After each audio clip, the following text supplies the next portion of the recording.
제목 27절에 있는 으뜸이 되고자 하는 자라는 제목으로 말씀 증거해 드리겠습니다. 사복음서는 예수님의 탄생, 성장, 공생의 사역을 기록하고 있습니다. 예수님의 공생의 사역은 크게 세 파트로 나누죠.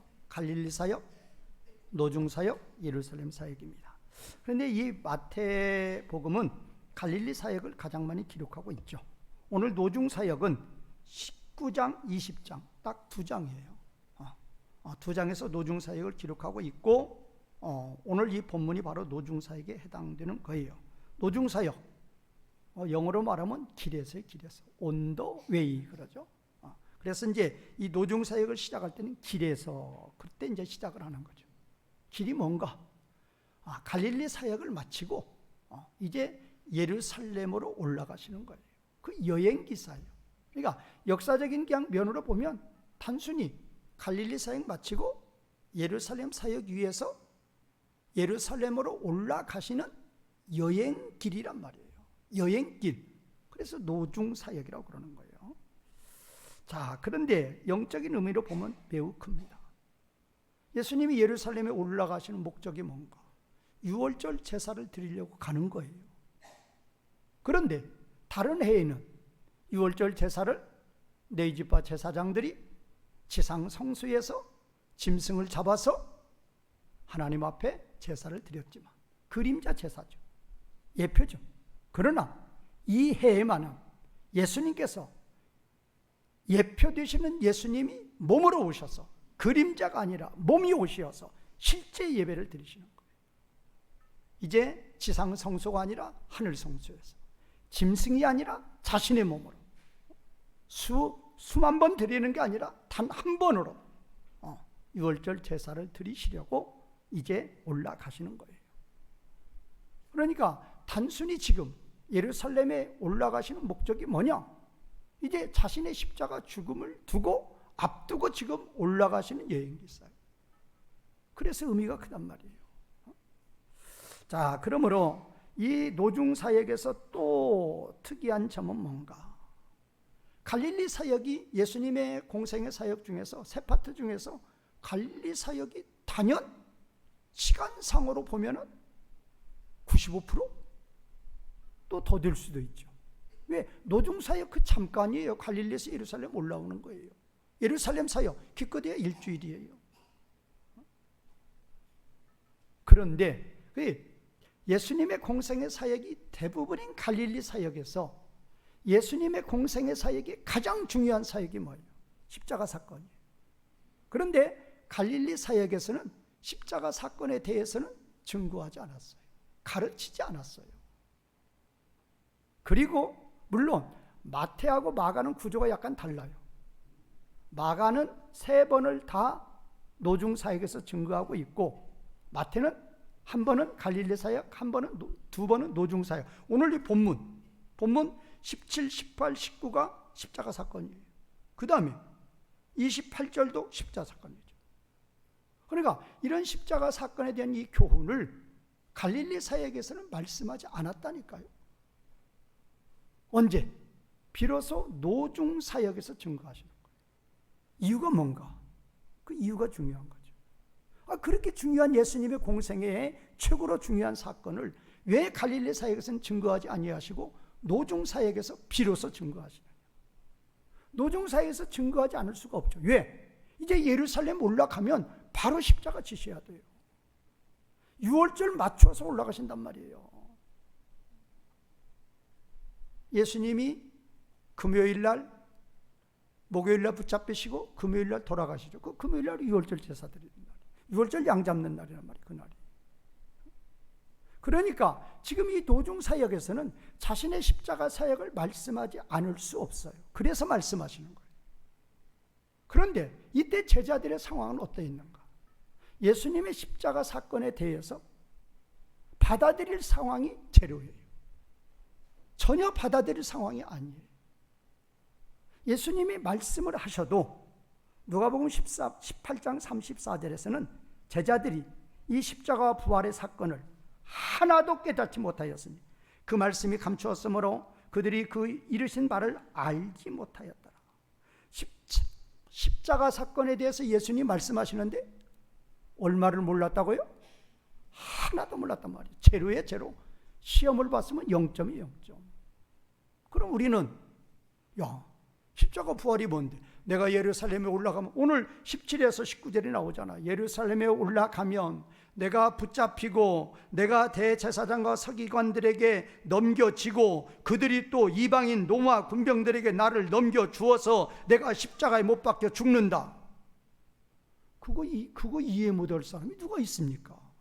그런데 성경은 분명히 누가복음 18장 34절에서는 제자들이 이것을 하나도 깨닫지 못한다. 지금도 똑같아요. 아무리 우리나라 최고 지식인이라 할지라도 그들이 성경 읽어서 깨달아요? 하나도 못 깨닫습니다. 똑같아요. 그러면 왜 그들은 깨닫지 못했을까? 예수님께 3년 반이나 갈릴리에서 그렇게 말씀에 대해서 교훈을 받았던 그 제자들이 예수님의 공생의 사건의 가장 중요한 구약 성경에서 그렇게 예언이 되었던 십자가 사건을 왜 깨닫지 못하느냐 말이에요.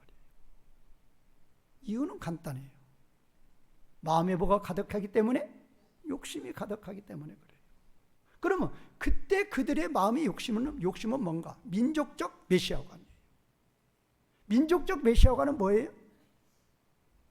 우리만을 위한, 유대인들만을 위한 지상왕국을 세우는 거예요. 누가? 메시아가. 당신은 바로 그런 사람이라고 말이에요. 그러니까 제자들은 예수님이 십자가 지시고 죽으시면 된다, 안 된다? 안 돼요. 지금도 똑같죠. 자기 부모가 무슨 연금 타면 돌아가시려고 그러면 돌아가시지 말라고 그런다고 그러잖아요. 자기들을 위해서 예수님 죽으시지 말라는 거예요. 왜? 지금 예수님은 지상 왕국을 우리를 모세처럼 다윗처럼 세우셔야 되는데 무슨 말씀하십니까? 지금은 때가 아니라 그 말이에요. 죽으시면 안 된다 그 말이에요. 그래서 또 성격 급한 베드로가 나섰죠. 그래서 예수님한테 십자가 지지 말라고 그러죠. 그러다가 무슨 소리까지 들었어요? 사탄아, 물러가라까지 듣습니다. 이 베드로가 예수님의 그 십자가 사건에 대한 이야기를 듣고 그럴 수 없다는 항의를 하죠. 드러내놓고 이 말씀을 하시니 베드로가 예수님을 붙들고 항변했다 그랬는데, 그 항변이라는 뜻은 에피티만인데 예수님 책망했다요. 어째 그런 생각을 하느냐고 예수님을 책망하는 거예요. 붙들고 흔들면서. 그러니까 절대 그런 일이 있으면 안 된다 그 말이에요. 그러니까 십자가를 앞두고도 예수님이 교훈하실 때에도 그렇게 제자들이 반대하고 깨닫지 못하는데 갈릴리 사역에서 가르쳤으면 난리 났었죠. 그러니까 갈릴리 사역에서는 함구하셨어요. 말씀하지 않았다가 노중 사역에서 비로소 말씀하시는 거예요. 그런데도 깨닫지 못하고 오히려 예수님을 책망하려고 그러다가 사탄아 물러가라는 소리 들었죠. 자, 오늘 본말 중심으로 오늘 이 본문 17에서 28절 단락이 기록된 배경 중요해요. 그 다음에 두 번째는 예수님이 가시는 길과 제자들이 가는 길, 세 번째는 진정으로 으뜸이 되는 자에 대해서 말씀 증거해 드리겠습니다. 자, 오늘 본문 단락이 기록된 배경 중요해요. 오늘 본문 단락은 어디부터 연결이 되느냐? 자, 19장 16절에 보면 부자 청년 사건이 지금 30절까지 나오죠. 여기 때문에 오늘 본문에 말씀이 있는 거예요. 자, 부자 청년이 예수님께 왔습니다. 왜 왔어요? 확인차 온 거예요. 확인차. 뭐에 대한 확인차? 자기는 완전한 구원을 받은 자이다, 영생을 받은 자라는 것을 확신받기 위해서 온 거예요. 그런데 이 청년의, 부자 청년의 구원관은 유대인이기 때문에 철저하게 누구의 의? 자기의란 말이에요. 자기의의 증거가 어디 있어요? 19장 20절이죠. 19장 20절 보세요. 그 청년이 이르되 이 모든 것을 내가 지키어 싸운데 아직도 무엇이 부족하나이까? 이 모든 것은 하나님의 율법의 모든 말씀이에요. 이스라엘 백성들이 시내산에서 하나님의 율법을 주시면 우리가 그 율법을 다 순종하겠다고 큰 소리 치던 사건과 똑같아요.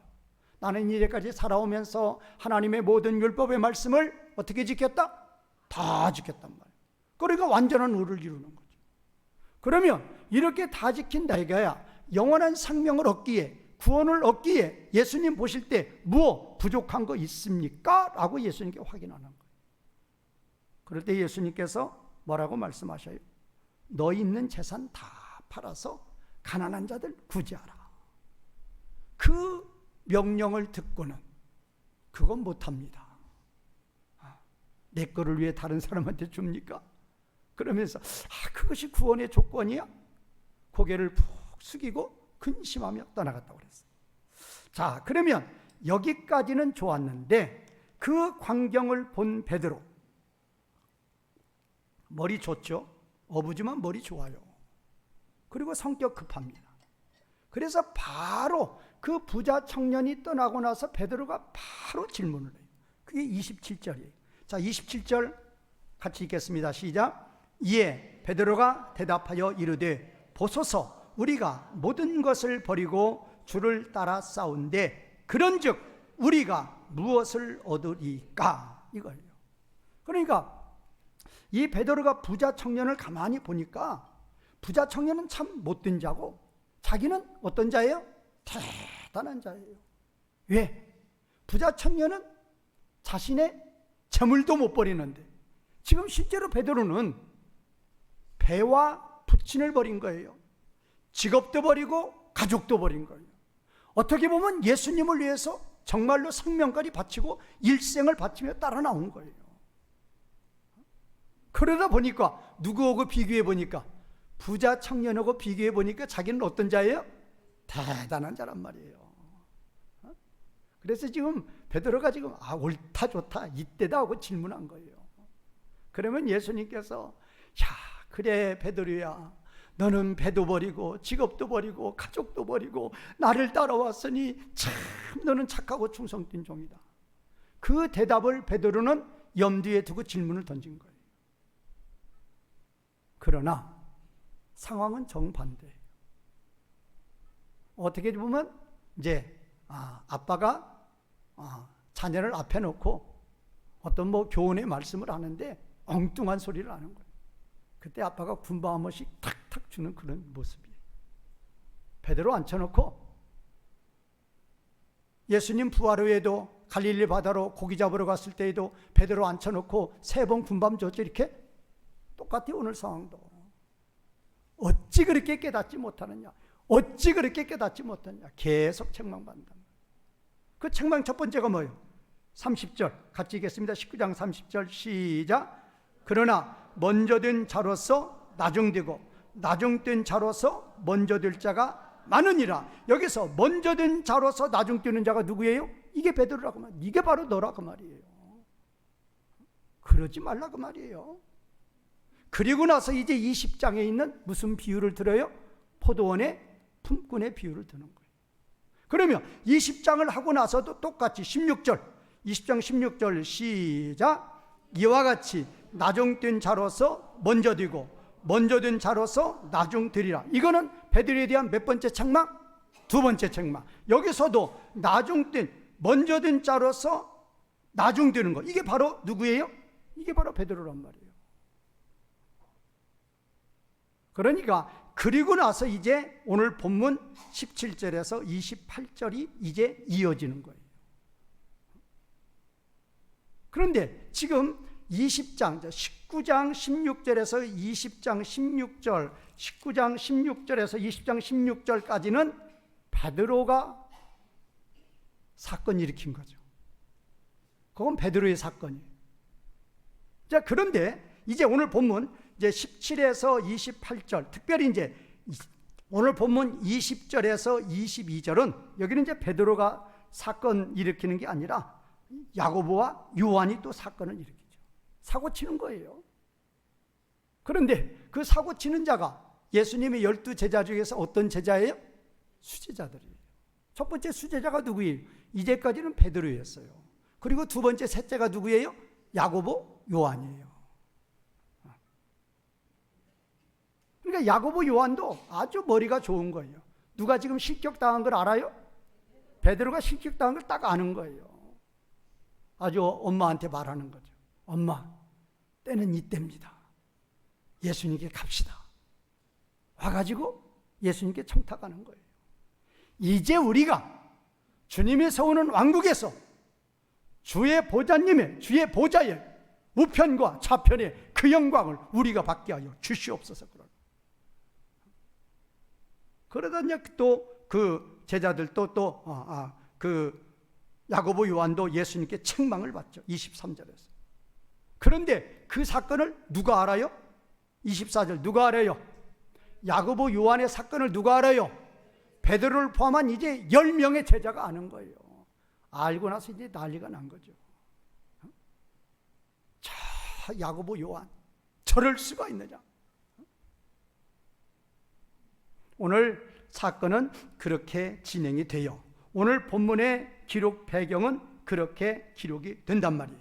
자, 그러면 오늘 이 첫 번째 대지에서 말씀드릴 것은 아까 19장 30절 보세요. 19장 30절 베드로가 질문한 거에 대해서 베드로가 뭘 질문했어요? 나는 모든 것을 버렸습니까? 모든 것을 버리고 주님을 따릅니다. 나에게 뭐 주시렵니까? 그거예요. 그러면 예수님의 그거에 대한 예수님의 답변은 뭔가? 먼 자로서 먼저 된 자로서 너는 뭐 되었다? 나중되었다. 그러지 말라 그 말이야. 뭐가 되라? 나중된 자로서 먼저 되어라. 그러면 나중된 자로서 먼저 되는 비유, 그게 품꾼의 비유란 말이에요. 품꾼의 비유의 결론이 뭐예요? 16절 품꾼의 비유의 결론이 뭐예요? 이와 같이 뭐한 자로서? 나중된 자로서 먼저가 된 자가 있으니. 이 자가 누구예요? 포도원에 들어간 품꾼 중에서 이 자가 누구예요? 지금 보면 이른 아침에 들어간 자, 아침 9시에 들어간 자, 12시에 들어간 자, 오후 3시에 들어간 자, 그리고 오후 5시에 들어가서 1시간 일한 자, 5종류의 사람을 소개를 해요. 그러면 여기서 나중된 자로서 먼저 된 자는 누구예요? 여기서 몇 시에 들어간 자? 5시에 들어간 자란 말이에요. 그러면 여기서 포도원 비유에서 먼저 된 자로서 나중된 자는 누구예요? 먼저 된 자로 나중된 자는 누구예요? 포도원 비유에서 5종류의 사람 중에서 누가 첫 번째예요? 9시보다도. 그러니까 지금 첫 번째가 20장 1절에 이른 아침이라고 해놓고 그 다음에 3절에 제3시가 있어요. 제3시가 이게 몇 시예요? 이게 9시란 말이에요. 유대인의 시간은 우리 시간에 몇 시에 플러스? 6시간. 그러니까 이게 9시란 말이에요. 그러니까 이른 아침은 7시로 봐야죠. 그러니까 여기서 먼저 든 자로서 나중 되는 자, 그게 몇 시에 들어간 자예요? 그 첫 순위가 누구예요? 이른 아침 7시에 들어간 자란 말이에요. 그러면 우리는 먼저 든 자로서 나중 된 자가 이른 아침에 들어간 자인데 그 자가 또 누구예요? 그런 자가 또 누구예요? 베드로라고 말이에요. 그러니까 예수님은 그런 자 되라? 되지 말라? 되지 말라 그 말이에요. 그러면 베드로의 어떤 이 사건이 뭐가 잘못됐는가? 그게 중요한 거예요. 베드로가 지금 질문한 사건, 또 아침 일찍 포도원에 들어가서 일한 이 일꾼이 뭐가 잘못됐는가? 왜 1시간 일한 자에게 똑같이 한 데나리온을 주고 칭찬한 이유가 뭔가? 그거를 발견해야 돼요. 자, 아침 7시에 들어간 자, 7시에서 여기 5시에 들어간 자가 1시간 일한다고 그랬으니까 아침 7시에 들어가서 오후 6시에 끝나는 일과예요. 지금으로 보면 그 건설 현장 꼭 그렇게 일합니다. 똑같아요. 지금 이거 1세기 때인데 지금 21세기도 똑같이 이렇게 이러잖아요. 그러면 아침 7시에 들어가서 오후 6시까지 일을 하고 몇 데나리온을 받아요? 한 데나리온을 받습니다. 그러면 그 사람이 주인에 대해서 감사할 것은 있다 없다? 있어요 없어요? 하루 종일 일할 때 주인에 대해서 감사하면서 일을 한다 안 한다? 감사할 거리가 있다 없다? 없단 말이에요. 뭐가 있어요? 정시에 들어가서 정시에 퇴근하고 하루 종일 일하는데 주인 너한테 감사할 게 뭐냐 그 말이에요. 그게 바로 누구라고요? 먼저 든 자로서 나중 든 자. 베드로가 뭐예요? 내가 지금 주님을 따라가는데 나의 모든 것을 바치고 따라가는데 뭐 줄랍니까? 무슨 상급 주실랍니까? 그거예요. 대단한 일 한단 말이에요. 자기 의예요. 자기 공로예요. 주님의 은혜는 하나도 없단 말이에요. 이렇게 하나님을 섬기는 자, 이렇게 하나님의 자녀된 자 자격 있어요? 없어요? 자격 없다 그 말이에요. 그런 자 되라? 되지 말라? 되지 말라 그 말이에요. 일주일에 2번씩 금수하고 소득의 11조를 바치고 할 일 다 합니다. 그러니까 교회 와도 아주 그냥 교만한 거죠. 세리는 뭐예요? 나 같은 거 살려주신 주님, 나의 죄를 위해서 죽으셨는데 내가 또 죄를 짓고 왔으니 주님, 제가 어디로 가야 됩니까? 고개도 들지 못하고.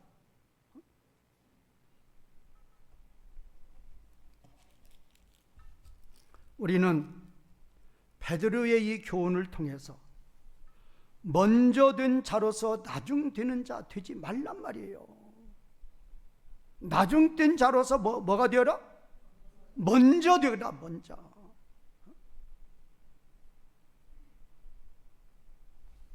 나중 된 자가 먼저 된다?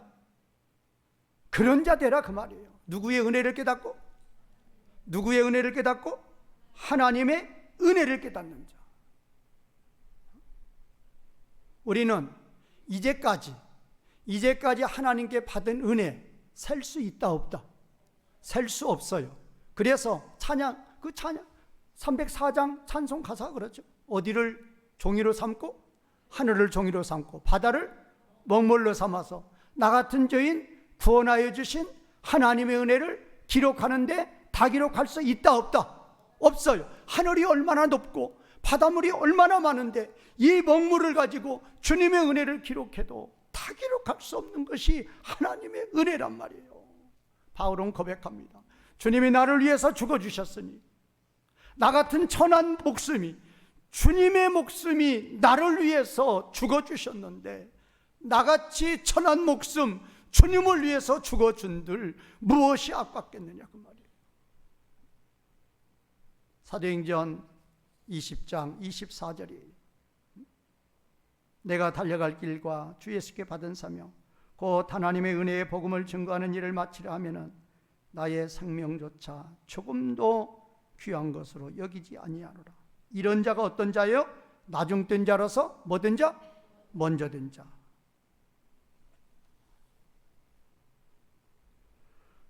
나는 뭐 예배 시간 안 빠지고 예배 드리고, 나는 뭐 봉사할 때 봉사 다 하고, 나는 뭐 헌금도 제일로 많이 하고,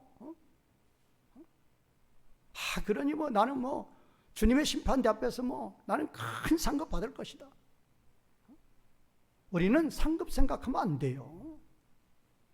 뭐에 감사해서? 은혜에 감사해서. 나 같은 죄인 살려주셔서, 나 같은 죄인 살려주시어서 나 같은 죄인에게 은혜 베풀어 주셨는데 그 은혜가 뭐냐? 한 줌의 흙에서 어디까지 올라가는 거예요?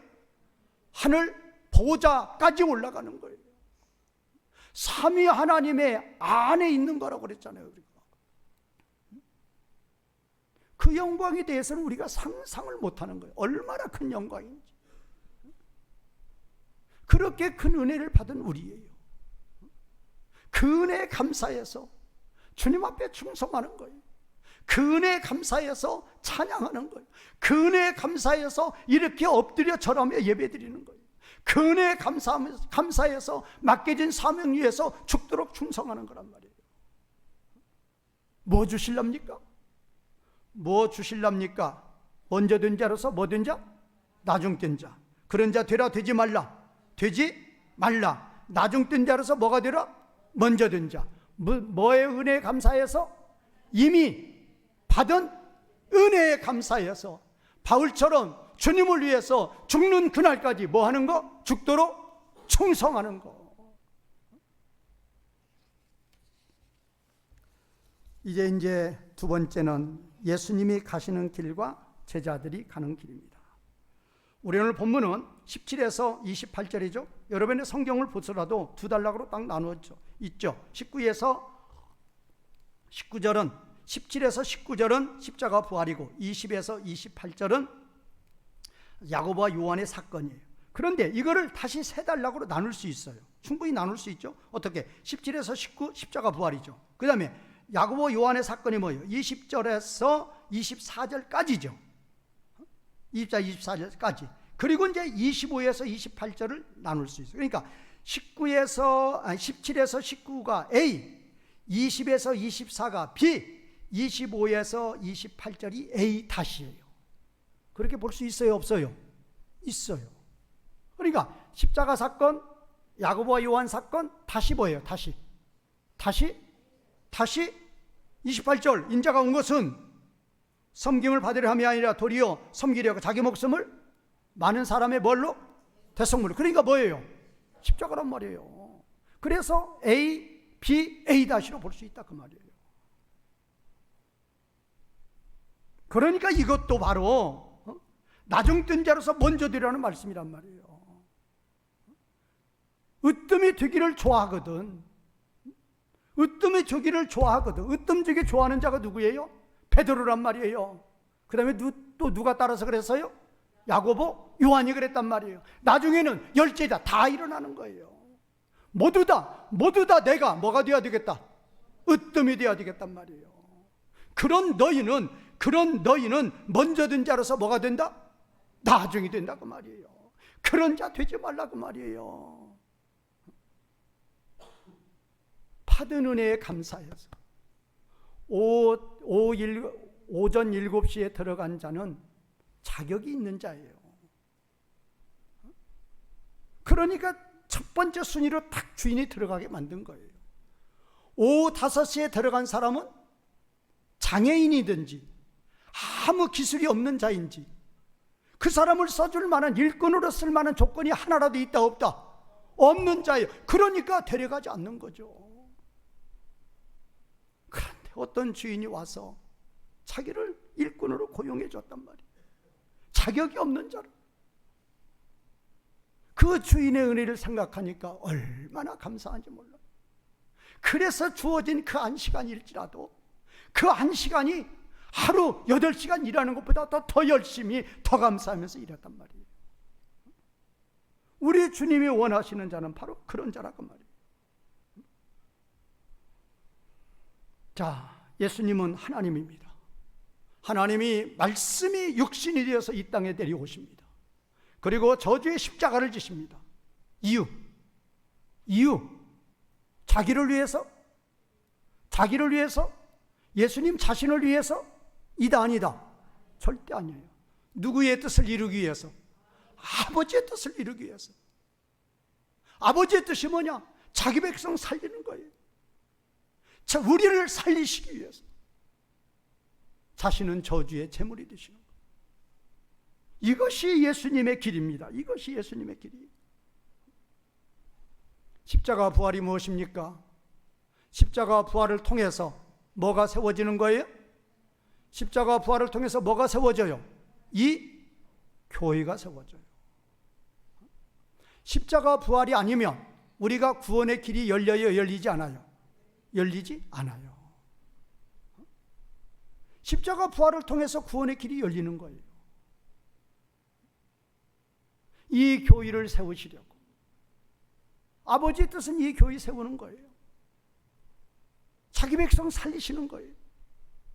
그 뜻을 위해서 자기 자신을 온전히 희생하는. 그러면 반대로 누구의 길? 그게 예수님의 길이고 반대로 누구의 길이 있어요? 제자들의 길. 제자들의 길이 여러분의 길 되지 마시라 그 말이에요. 제자들의 길은 어떤 자예요? 먼저 든 자로서 나중 든 자. 예수님의 길은 어떤 자예요? 나중 든 자로서 먼저 든 자예요.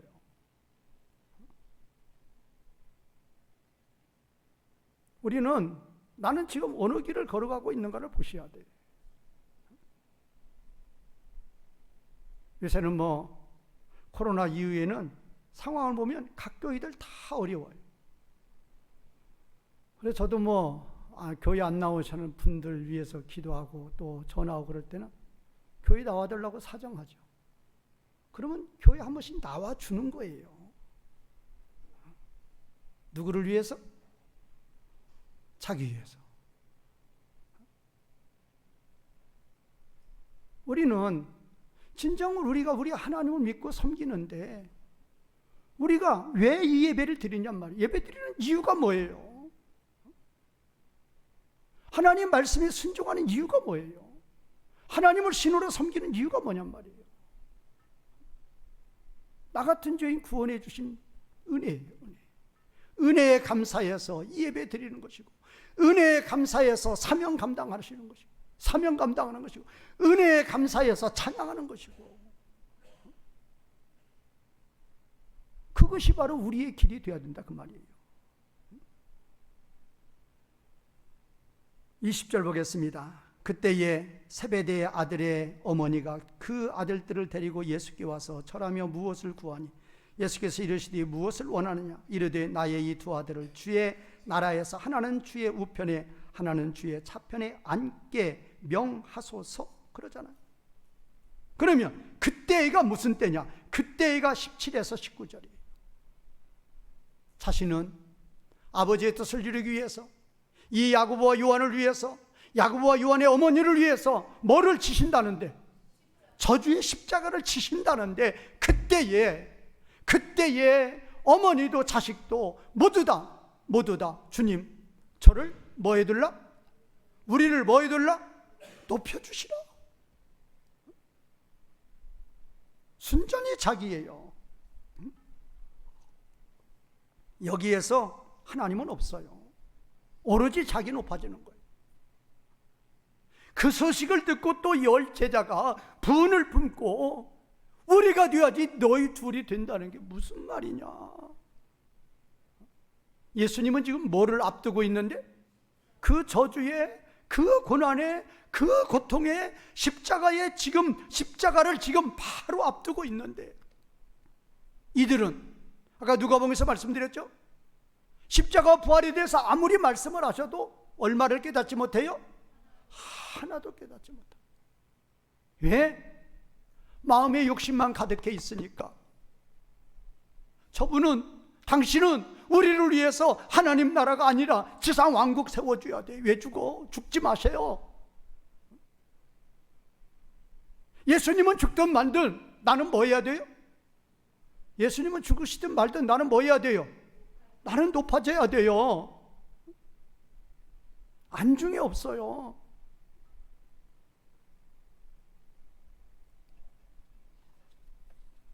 마지막입니다. 진정으로 높이 드는 자. 진정으로 높이 드는 자는 나중된 자로서 먼저 드는 자입니다. 오후 5시에 포도원에 들어가서 주인의 은혜를 깨닫고 그 은혜에 감사하며 눈물로 예수님 앞에 나와서 향유를 깨뜨리는 누가복음 7장의 그 여인을 보세요. 바리새인은 예수님 발 씻을 물도 주지 않았어요. 이 여인은 그 비싼 향유를 가지고 와서 예수님에게 아낌없이 깨어서 향유를 부어드립니다. 예수님의 십자가의 장사를, 십자가 죽음 후의 장사를 예비한다고 했어요. 나 같은 죄인 위해서 죽어주시는 그 주님의 십자가를 생각하니까 얼마나 눈물이 나오는지 몰라요. 그래서 그 눈물로 예수님의 발을 적시고 여성의 가장 귀한 그 머리카락으로 예수님의 발을 씻깁니다. 얼마나 눈물을 흘렸으면 예수님의 발을 씻기겠냔 말이에요. 바로 이런 자가 나중된 자로서 먼저 된 자란 말이에요. 이들이 청탁할 때 예수님이 하시는 말씀 22절 우리 같이 읽겠습니다. 시작. 예수께서 대답하여 이르시되 너희가 구하는 것을 알지 못하는도다. 내가 마시려는 잔을 너희가 마실 수 있느냐? 그들이 말하되 할 수 있나이다. 지금 앞뒤를 분간을 못하는 자들이에요.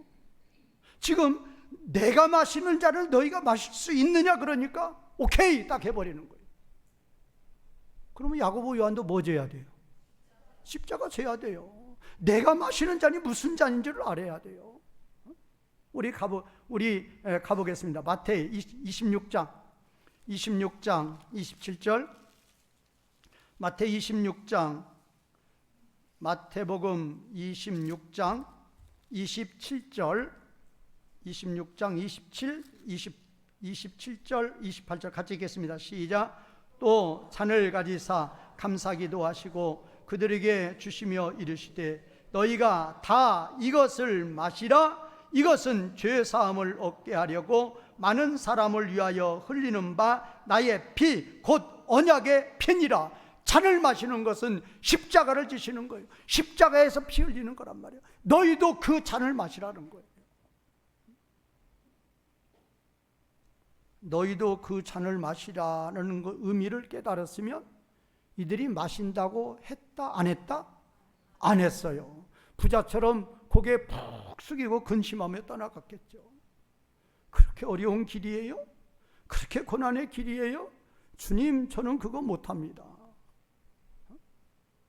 그러나 예수님은 내가 마시니 너희도 마시라는 거예요. 내가 간 그 길을 너희도 가라는 거예요. 그래서 예수님의 속죄제사 때, 특히 속죄일 제사 때, 속죄제사도 등급이 있죠. 보통 사람이나 족장이 죄를 지었을 때에는 그 재물을, 남은 재물을 먹어서 죄사함을 받아요. 그러나 제사장이나 온 회중이 죄를 지었으면 그 재물은 먹을 수 있어요? 없어요? 없어요. 그 재물은 영문 밖에, 성문 밖에, 짐 밖에서 불살라서 죄사함을 받는 거예요. 그래서 예수님은 예루살렘 성이 아니라 성 밖 골고다 언덕에서 예수님은 죽으시는 거예요. 그러면 그때 당시 성 안에는 누가 있느냐? 대제사장과 사두개파가 정권을 쥐고 그들이 부귀영화를 누리는 자들이었어요. 그래서 히브리서 12장에서는 이제 영문 밖으로 나아가라는 거예요. 이제 진영 밖으로 나아가라는 거예요. 저들처럼 예루살렘 성 안에서 예수님 팔아서 완장차고 부귀영화 누리는 그런 자 되지 말고 예수님처럼 성 밖에 나가서 고난받으라 그 말이에요. 이것이 바로 주님이 가신 길이고 이것이 바로 나중뜬 자로서 먼저 되는 차라는 것입니다. 제가 오늘 이 본문 설교 왜 하시는 줄 아세요? 우리 다음 주가 장로 후보자 투표예요. 물론 이 중에는 후보자로 투표 대상이 되시는 분들도 있고 안 되는 분들이 대부분이죠. 되는 분들은 이제 적죠. 안수 집사님으로서 내년 2월까지 5년 이상이 되는 분들, 권사님으로서 또 5년 이상이 되는 분들, 또 70세 이하의 분들, 그런 분들이 대상이 되는 거예요. 그런 분들의 마음속에 이런 마음 품지 말라 그 말이에요. 예수님처럼 지금 우리 교회가 얼마나 위기예요. 정말로 창립 이래 최대 위기예요. 우리 교회 지금 출석이는 이런 성도 제가 개척하고 나서 1년도 안 돼서 이 정도 됐어요. 2년 만에 한 170명 됐었잖아요 그때. 근데 지금은 절반이에요, 절반. 이제 우리 교회가 이제 장로님을 세우게 되면 이제 자립교회가 됩니다. 우리 장로교회는 당회가 없으면 미자립교회예요. 그건 세워야 돼요. 우리가 장로교회니까 장로님은 세워야 돼요. 그런데 일꾼이 뽑혀야 됩니다. 12대자처럼 십자가와 부활에 대해서 아무리 말해줘도 하나도 깨닫지 못해요. 오로지 누구만 생각해요? 오로지 자기만 생각하는 거예요. 야, 내가 장로 되면 뭐 차는 거죠? 완장 차는 거예요. 당위원이 되어가지고 이제 뭐 좀 누려봐야 되겠다. 제가 경험한 게 그거예요. 직분 받기 전하고 직분 후에 달라지는 분들이 있어요. 제가 분명히 봤어요. 분명히 경험했어요. 그런 분들이 있다니까요. 겸손해요. 그러다가 뭐만 차면 완장만 처럼 변해요. 그 권세 누리라고 주시는 거 아니에요. 제가 저희 가까운 이제 관계가 된 저희 친척분이 하나 있어요. 근데 그분은 아주 대형교회 장로님인데 그것도 수석장로고 재정부장이에요. 재정위원회 위원장이에요. 근데 저는 그분 만나고 나서 저는 놀란 게 있어요. 그 교회에서 수석장로고 재정위원회 위원장이고 그럼에도 불구하고 그분은 지금 20년 넘게, 제가 볼 때 20년 넘었어요. 아니, 딸들의 나이가 25, 그 정도니까 20년, 거의 30년 된지도 몰라요. 뭐 하는 줄 아세요? 그 교회 제가 가봤어요. 상당히 큰 교회, 대형 교회니까.